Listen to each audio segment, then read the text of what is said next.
Bab ketiga, asal mula negara. Kapankah timbulnya ilmu negara atau pemikiran tentang negara dan hukum? Adanya pemikiran tentang negara dan hukum tidaklah bersamaan dengan adanya negara. Negara adanya mendahului. Jadi, tegasnya, adanya pemikiran tentang negara dan hukum tidaklah setua umur dari mulai adanya negara. Jauh sebelum adanya pemikiran tentang negara dan hukum, negara telah ada. Kita ingat misalnya adanya negara-negara seperti Babilonia, Mesir, dan Assyria. Negara-negara ini adanya sekitar abad ke-18 sebelum Masehi dengan sistem pemerintahan yang sangat absolut. Tetapi di samping itu, pada zaman bangunnya peradaban manusia, ada juga raja-raja yang memerintah dengan baik hati, yaitu dengan memberikan undang-undang yang menjamin hak-hak daripada para warga negaranya. Raja yang berbuat demikian kiranya ialah raja dari Babilonia yang bernama Camuratu, yang memerintah sekitar tahun 1800 sebelum Masehi, yang terkenal mempersatukan negaranya yang semua terpecah belah. Jika di atas dikatakan bahwa adanya pemikiran tentang negara dan hukum itu tidak sesuai daripada adanya negara itu sendiri, lalu apakah kiranya yang menyebabkan keadaan itu demikian? Keadaan demikian ini dapat dijelaskan bahwa pada zaman purba atau kuno, raja-raja itu memerintah dengan sewenang-wenang karena kekuasaan yang absolut. Orang tidak sempat mempersoalkan tentang negara. Mengapa orang-orang itu tertentu berkuasa, sedangkan orang-orang lainnya tunduk? Apa dasar kekuasaan penguasa itu dan lain sebagainya? Ketidakkesempatan itu tegasnya bahwa pada waktu itu orang tidak mempunyai kebebasan untuk mengeluarkan pikiran dan pendapatnya secara bebas. Tetapi, meskipun demikian, kita tidaklah boleh beranggapan bahwa pada zaman purba itu belum ada ilmu. Karena pada zaman itu memang telah ada berbagai macam ilmu. Misalnya, ilmu perbintangan, ilmu kesehatan, ilmu kesusilaan, ilmu filsafat, pelayaran, dan sebagainya. Tetapi, ilmu yang mandiri seperti yang dikenal orang sekarang ini belum ada, apalagi yang bersifat teratur dan sistematik. Karena pada zaman purba itu segala pembicaraan diatur-adukkan saja. Misalnya, sesuatu ilmu itu membicarakan ya filsafat, kesusilaan, kesehatan, pelayaran, dan sebagainya. Apalagi ilmu kenegaraan seperti yang kita bicarakan sekarang ini, tentu belum ada. Pada zaman purba itu belum ada ilmu kenegaraan yang mempersoalkan sebuah keadaan negara. Sebab ini adalah suatu ilmu yang mengandung bahaya bagi kekuasaan para penguasa dan dapat mengancam kedudukan dan kewibawaan para penegara. Padahal penguasa pada zaman purba itu merupakan penguasa yang bersifat sangat absolut. Wewenang kehidupan hanya ditentukan oleh matinya seseorang. Jika penguasa segala segi kehidupan di dalam negara, baik kehidupan yang bersifat lahiriah atau keduniawan, maupun kehidupan yang bersifat keagamaan. Dengan demikian, tidaklah mengherankan kalau penguasa itu kemudian menekan, melarang, dan adanya pemikiran tentang negara dan hukum itu. Selanjutnya, jadi oleh karena ilmu kenegaraan itu menyangkut soal wewenang daripada penguasa, dasar wewenang daripada penguasa, maka ilmu kenegaraan atau pemikiran tentang negara dan hukum itu baru dapat timbul dan berkembang bila susunan kenegaraannya, kemasyarakatannya sudah mengizinkan adanya kebebasan berpikir dan mengeluarkan pendapat. Ingatlah bahwa ilmu itu hanya dapat timbul dan berkembang bila ada kebebasan berpikir dan mengeluarkan pendapat. Sedangkan kebebasan ini sangatlah tergantung pada cara dan sistem pemerintahan negara. Jika pemikiran tentang negara dan hukum itu tidak mendahului ataupun bersamaan dengan adanya negara atau pembentukan dan pertumbuhan peradaban, karena merupakan gejala sosial atau kemasyarakatan yang menampakkan diri setelah berabad-abad lamanya, setelah negara atau peradaban itu ada. Maka pemikiran tentang negara dan hukum itu baru akan kita jumpai di tempat atau di negara di mana sistem ketatanegaraannya memberikan kemungkinan kepada para warganya untuk secara bebas mengeluarkan pikiran dan pendapatnya dan secara kritis. Keadaan itu menurut sejarah kenegaraan terjadi mula-mula pada bangsa Yunani kuno pada abad ke-5 sebelum Masehi, yaitu Athena. Jadi bangsa Yunani kuno lah yang pertama-tama memulai mengadakan pemikiran tentang negara dan hukum. Dari kebebasan berpikir dan mengeluarkan pendapat secara kritis dan jujur dimulai pada bangsa Yunani kuno. Kalau demikian, apakah kiranya yang menyebabkan keadaan demikian itu? Banyak faktor yang mempengaruhinya. Yang pertama, adanya sifat agama yang tidak mengenal ajaran Tuhan yang ditetapkan sebagai kaidah atau kanon. Yang kedua, kaidah geografi negara tersebut yang menjuruskan kepada perdagangan dan perantauan sehingga para Yunani sempat bertemu dan bertukar pikiran dengan bangsa-bangsa lain. Yang ketiga, bentuk negara, yaitu demokrasi. Demokrasi sehingga rakyat memerintah sedikit dengan tanggung jawab sendiri. Yang keempat, kesadaran bangsa Yunani sebagai suatu kesatuan. Yang kelima, semuanya itu nomor 1-4 dijadikannya orang-orang Yunani sebagai orang-orang yang ahli berpikir dan bernegara. Jadi dengan demikian, berpikir secara filosofis dan kritis semua dimulai pada zaman Yunani kuno, yaitu Milate, salah satu kota di Yunani. Tapi pada waktu itu yang berkembang ialah filsafat barat dan perhatiannya pada mulanya ditunjukkan semata-mata pada kosmos, pada bentuk dan susunan dalam semesta. Sedangkan sekarang perhatian itu ditunjukkan kepada masyarakat manusia dan segala sesuatu yang berhubungan dengan itu. Perlulah kiranya diperhatikan bagaimana kiranya mulainya sejarah pemikiran tentang negara dan hukum dari bangsa Yunani kuno itu. Setelah Raja Praxiteles wafat pada tahun 429 sebelum Masehi di Athena, mulai berkuasalah radikalisme demokrasi menjadi masalah bagi banyak orang dan meminta pemecahan dengan segera. Maka timbullah zaman filosof-filosof Yunani yang besar. Banyak pemuda-pemuda meminta ketegasan dan pemimpin. Oleh karena mereka sebentar lagi akan mengambil bagian dalam pemerintahan negara. Banyak orang yang hendak memenuhi keinginan itu semata-mata untuk kepentingan diri sendiri saja. Dari jauh datanglah mereka menawarkan jasa mereka dan siap sedia menguraikan hal-hal yang didengar asal saja mereka diberi imbalan jasa yang layak. Negara asal mereka kebanyakan ialah Asia Kecil, yaitu daerah perbatasan dari peradaban timur Yunani. Nama mereka ialah kaum Sofis. Tetapi sayang, mereka ini kemudian akan mendapatkan nama yang buruk karena para pemikir mereka. Karena mereka mengukur segala-galanya pada diri sendiri, sehingga mereka memperbesar ketidaktentuan dan mereka membenarkan setiap orang. Sehingga objektivitas sama sekali hilang. Mereka hanya menetapkan pada apa yang menjadi soal dengan menunjukkan pada keadaan bahwa apa yang hak yang satu tidaklah demikian untuk yang lain. Sehingga dengan dan perselisihan dengan pertentangan-pertentangan yang diperbesar dengan tiada usaha mencari dan mencapai pemecahan soal secara umum. Demikianlah halnya dengan pengertian-pengertian yang mereka berikan. Menurut anggapan mereka, hukum itu adalah hak dari yang terkuat yang dipaksakan pada orang-orang untuk kepentingannya sendiri. Cara berpikir yang demikian yang merupakan cocok dengan hubungan antara raja dan rakyat di kerajaan-kerajaan yang ada di timur, bertentangan dengan pikiran nasional daripada demokrasi Yunani atau Athena yang mencari pedoman-pedoman yang baik untuk pemerintahan negara mereka. Dengan seseorang pujangga besar Yunani kuno, yaitu Sokrates, yang selalu bertukar pikiran dengan kaum Sofis. Mulailah berkembang kesadaran pemikiran masyarakat bangsa Yunani. Justru Sokrates selalu mencari ukuran-ukuran objektif tentang baik dan buruk, indah dan jelek, hukum dan tidak hukum, dan sebagainya. Ini semua akan dapat ditentukan oleh karena suksesma dan jiwa manusia merupakan bagian dari alam semesta. Zaman Yunani kuno. Dengan sekedar uraian di atas, sampailah kita pada pembicaraan mengenai salah satu pokok pembicaraan kita, yaitu asal mula negara. Maksudnya, dengan cara bagaimanakah sesuatu yang disebut negara itu terbentuk atau terjadi. Pemikiran ini telah dimulai sejak zaman Yunani kuno. Sarjana pertama yang mengarahkan pemikiran ke arah itu ialah pertama, Sokrates, meninggal pada tahun 399 sebelum Masehi.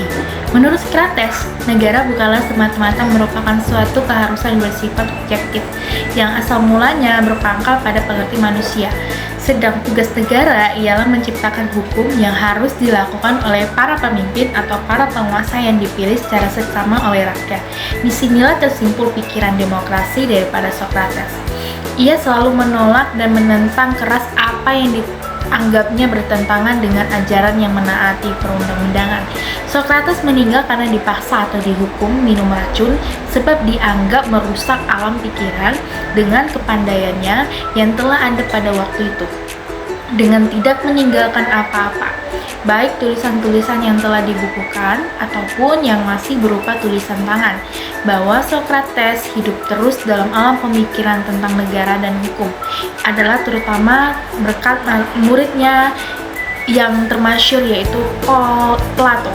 Karena Plato di dalam buku karangannya memberikan tempat utama bagi gurunya yaitu Socrates.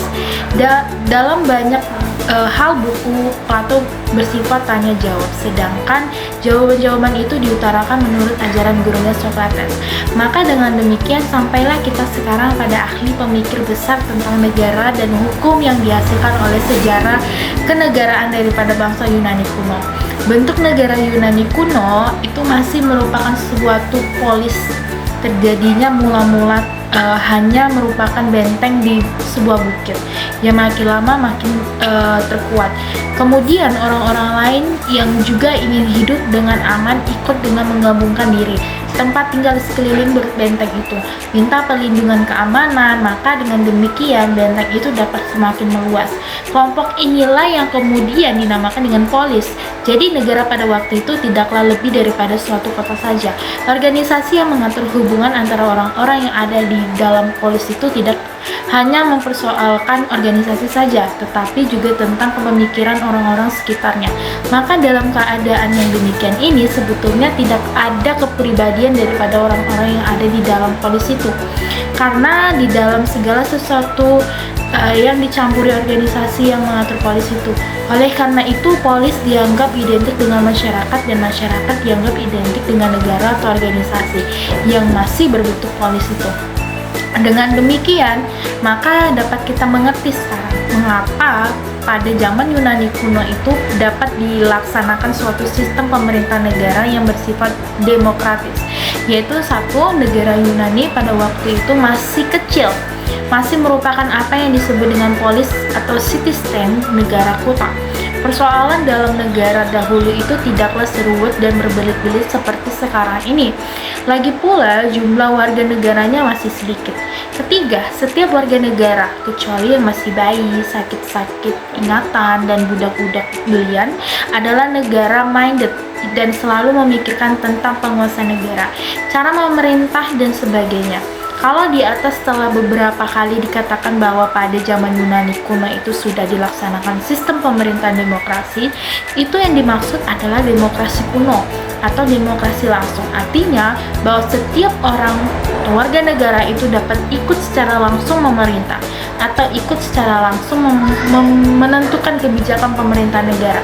Dengan keadaan demikian inilah bangsa Yunani di dalam sejarah pemikiran tentang negara dan hukum menghasilkan ahli-ahli pemikir besarnya. Selanjutnya kita membahas yang kedua adalah Plato. Plato adalah murid terbesar dari Socrates. Ia hidup pada tahun 419 sampai dengan 347 sebelum Masehi. Pada tahun 389, ia membukukan sebuah sekolah filsafat Athena yang diberi nama Akademika. Selama 40 tahun ia mengajar pada sekolah tersebut dan selama itu pula ia banyak menulis buku. Maka berlainan dengan gurunya yaitu Socrates, Plato banyak meninggalkan buku-buku karangannya. Buku-bukunya kebanyakan ditulis dalam berbentuk tanya jawab. Dan dalam percakapan itu gurunya Socrates selalu mendapatkan tempat yang istimewa dengan cara demikian. Socrates meskipun tidak meninggalkan tulisan-tulisan apapun, namanya dapat diabadikan dalam sejarah pemikiran tentang negara dan hukum. Buku-buku Plato yang terpenting di dalam sejarah pemikiran tentang negara dan hukum adalah satu, Pollinea atau negara buku-buku memuat ajaran-ajaran Plato tentang negara dan hukum. Buku ini kemudian dilanjutkan dengan buku yang lain yang diberi nama Politikos atau ahli negara, dan dalam bukunya yang lain yang diberi nama Nomoi atau undang-undang.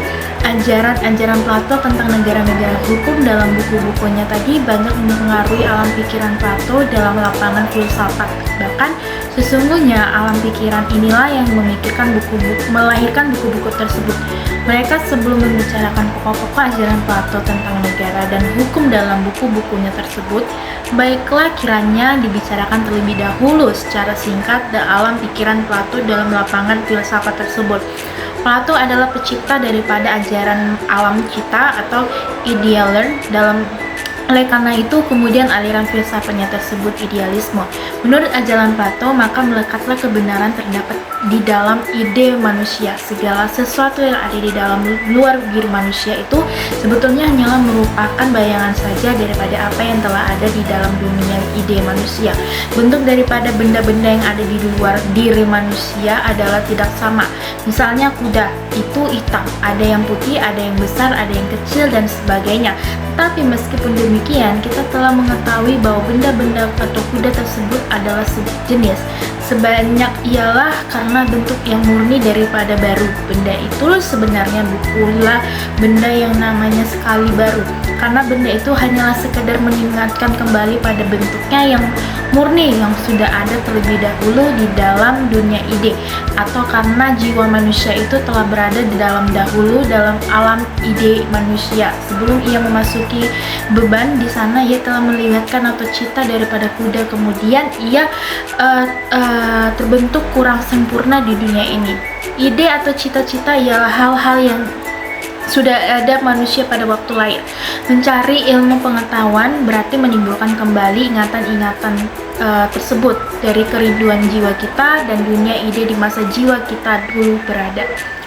Dengan ajaran inilah Plato menjadi ahli pemikir pertama yang menerima paham adanya alam tanpa benda. Alam serba cita dan pikirannya atau ajaran yang demikian itu timbul karena pengaruh pergaulannya dengan kaum sofis.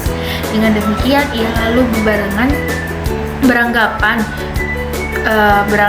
bahwa segala pengetahuan yang diperoleh hanya dengan melalui panca indera itu sifatnya adalah sangat relatif, karena pengetahuan yang sempurna itu hanya dapat dialihkan dari alam rohiyah. Ajaran Plato seperti tersebut di atas nanti akan banyak pengaruhnya di dalam ajarannya tentang negara dan hukum. Misalnya, di dalam ajarannya tentang tujuan negara, Plato mengatakan bahwa tujuan negara yang sebenarnya ialah untuk mengetahui atau mencapai atau mengenal ide yang sesungguhnya. Sedang yang dapat mengetahui atau mencapai ide yang sesungguhnya itu hanyalah ahli-ahli filsafat saja. Maka dari itu, pimpinan negara atau pemerintahan negara sebaiknya harus dipegang oleh ahli-ahli filsafat saja. Hal ini nanti akan dibuktikan secara dialektif oleh Plato di dalam ajarannya tentang bentuk-bentuk negara. Sekarang bagaimanakah ajaran Plato mengenai asal mula atau terbentuknya negara? Ajarannya adalah sangat sederhana. Menurut Plato, negara itu timbul atau ada karena adanya kebutuhan atau keinginan manusia yang beraneka macam. Ada yang menyebabkan mereka harus bekerja sama untuk memenuhi kebutuhan mereka, karena masing-masing orang itu secara sendiri tidak mampu memenuhi kebutuhannya, karena sesuai dengan percakapan mereka saling masing-masing, tiap-tiap orang itu mempunyai tugas sendiri-sendiri dan bekerja sama untuk memenuhi kepentingan mereka. Kesatuan mereka inilah yang kemudian disebut masyarakat atau negara. Tentang hakikat negara, mengenai hal ini, Plato mengatakan bahwa luas negara itu harus diukur atau disesuaikan dengan dapat atau tidaknya, mampu atau tidaknya negara memelihara kesatuan di dalam negara itu. Oleh karena negara itu sebetulnya pada hakikatnya merupakan suatu keluarga yang besar. Oleh sebab itu, negara tidak boleh mempunyai luas daerah yang tidak tertentu. Mengenai bentuk-bentuk negara, hal ini sebetulnya masuk di dalam pembicaraan mengenai klasifikasi negara, tetapi mengingat karena dalam ini pun Plato banyak memasukkan pengaruh ajaran filsafatnya, maka kiranya agar tidak terputus-putus di dalam kita pembicaraan ajaran Plato, baiklah soal ini kita bicarakan di sini. Sebelum Plato mengemukakan ajarannya tentang bentuk-bentuk negara, didahului dengan mengemukakan suatu pertanyaan. Ilmu negara itu pertama-tama harus mengemukakan suatu soal yang bersifat kesusilaan, keadilan, agar manusia dapat mencapai kebahagiaan. Dan suatu soal yang diajukan oleh Plato ialah dapat orang jahat itu berbahagia, karena meskipun di mana-mana telah diajarkan tentang kesusilaan, kebijakan, keadilan, toh tentu masih ada orang yang tidak mau melaksanakannya. yang meskipun demikian orang-orang jahat itu sendiri dapat juga menganjurkan kepada orang-orang lain untuk berbuat baik. Ingat saja akan kata-kata pepatah, sapu itu kotor tetapi dapat juga untuk membersihkannya. Pemecahan soal yang diajukan Plato itu dapat dicari dan ditemukan uraiannya mengenai bentuk-bentuk negara. Menurut Plato, ada 5 macam bentuk negara yang sesuai dengan sifat-sifat tertentu daripada jiwa manusia. Bentuk daripada sesuatu negara itu tidak dapat hidup atau kekal oleh karena sifat-sifat manusia yang merupakan dasar-dasar kehidupan yang prinsipal yang dijadikan sebuah mungkin berubah keadaan mereka menjadi buruk dan akhirnya manusia memusnahkan mereka sendiri. Perubahan keadaan ini mempengaruhi secara langsung terhadap bentuk negara. Mengapa demikian? Sebabnya ialah bahwa sesungguhnya bentuk daripada suatu negara itu ditentukan oleh bentuk pemerintahannya. Sedangkan bentuk pemerintahan itu ditentukan oleh sifat daripada orang-orang yang memegang pemerintahan itu. Selanjutnya sifat daripada orang-orang itu ditentukan oleh sifat jiwa manusia yang merupakan dasar kehidupan yang prinsipal. Dengan demikian, dapatlah dimengerti bahwa orang adil adalah orang yang budiman dan orang yang baik, sedangkan orang yang tidak adil adalah orang yang jahat dan tidak berpengetahuan. Ini ialah percerminan daripada jiwa yang baik akan memerintah baik, sedangkan jiwa yang jahat akan memerintah buruk. Jadi dengan demikian sifat kejiwaan manusia yang sesungguhnya menentukan sikap perbuatan manusia. Sekarang marilah kita coba memahami ajaran Plato tentang bentuk-bentuk negara. Menurut Plato, puncak daripada bentuk negara adalah aristokrasi. Ini adalah bentuk negara di mana pemerintahannya dipegang oleh para cerdik pandai yang dalam menjalankan pemerintahannya itu berpendoman pada keadilan. Disinilah para budiman itu memerintah sesuai dengan pikiran keadilan. Segala sesuatu ditujukan untuk kepentingan bersama agar keadilan dapat terata. Tetapi sesuai dengan sifat-sifat jiwa manusia yang selalu berubah, pemerintah seperti tidak dapat bertahan lama karena golongan yang memegang pemerintahan itu lebih condong kepada keinginan untuk mencapai kemasyhuran dan kehormatan daripada keadilan. Perubahan ini mungkin juga terjadi pada anak keturunannya karena mereka mendapatkan kekuasaan itu secara mudah. Maka lalu bertanggung jawab mereka memegang kekuasaan itu tidak ditujukan kepada umum, melainkan hanya untuk memenuhi kepentingan mereka sendiri, sedangkan kepentingan umum itu mereka abaikan. Selanjutnya, maka apabila pemerintahan aristokrasi itu tidak lagi dijalankan untuk kepentingan umum dan tidak lagi berpedoman kepada keadilan, karena keburukan telah melanda mereka dan merubah keadaan. Nah, disinilah terjadi perubahan dari aristokrasi menjadi timokrasi. Nah, di dalam timokrasi ini segala tindakan daripada penguasa hanya dilaksanakan dan ditunjukkan untuk kepentingan si penguasa itu sendiri. Kekayaan dan pendapatan negara itu digunakan untuk kepentingan mereka sendiri, menjadi milik mereka sendiri. Oleh karena itu, kemudian kekuasaan negara itu jatuh dan dipegang oleh kaum hartawan, dan ini menimbulkan milik pribadi atau milik partikular, sehingga di dalam masyarakat yang mendapat penghormatan hanya mereka yang kaya-kaya saja. Akhirnya malahan dadakan undang-undang yang menentukan bahwa yang dapat atau berhak memegang pemerintahan hanyalah orang-orang yang kaya-kaya saja. Sifat jiwa orang-orang yang memegang pemerintahan ini mempengaruhi sifat pemerintahannya, dan dengan berubah sifatnya pemerintahan itu mengakibatkan berubahnya bentuk negara dari teokrasi menjadi oligarki. Dalam pemerintahan oligarki, maka orang-orang yang memegang pemerintahan, yaitu orang-orang yang kaya-kaya tadi, mempunyai hasrat atau kecenderungan ingin lebih kaya lagi. Keadaan inilah yang menimbulkan kelemahan umum. menimbulkan kelemahan umum. Karena itu lalu sebagian besar daripada anggota masyarakat terdiri daripada orang-orang miskin. Sedangkan tekanan dari pihak penguasa makin bertambah berat, maka setelah rakyat atau sebagian besar terdiri daripada orang-orang yang miskin itu menyadari keadaannya, bersatulah mereka berontak melawan hartawan yang memegang pemerintahan. Setelah pemerintahan negara pindah ke tangan rakyat, maka tentunya yang diperhatikan adalah kepentingan rakyat, kepentingan umum pastinya. Negara di mana pemerintahan itu dipegang oleh rakyat dan kepentingan umumlah yang diutamakan, dinamakan demokrasi. Dalam pemerintahan demokrasi ini, prinsip yang diutamakan adalah kemerdekaan dan kebebasan. Tetapi akhirnya karena kemerdekaan dan kebebasan ini sangat didewa-dewakan, timbullah penyalahgunaan, timbullah kemerdekaan dan kebebasan yang tidak terbatas. Orang ingin merdeka semerdeka-merdekanya, ingin bebas sebebas-bebasnya. Keadaan demikian ini disebut anarki, yaitu keadaan di mana setiap orang yang berbuat sesuka hatinya, orang itu tidak lagi mau diatur, tidak mau lagi diperintahkan karena orang ingin mengatur memerintah dirinya sendiri. Maka keadaan lalu menjadi kacau balau. Dalam keadaan demikian ini dikehendaki timbulnya pemimpin yang keras, yang kuat, yang dapat mengatasi kekacauan itu. Maka lalu dicari seorang yang dianggap mempunyai bakat pemimpin untuk diserahi memegang pemerintahan. Jadi sekarang pemerintahan hanya dipegang oleh satu orang saja.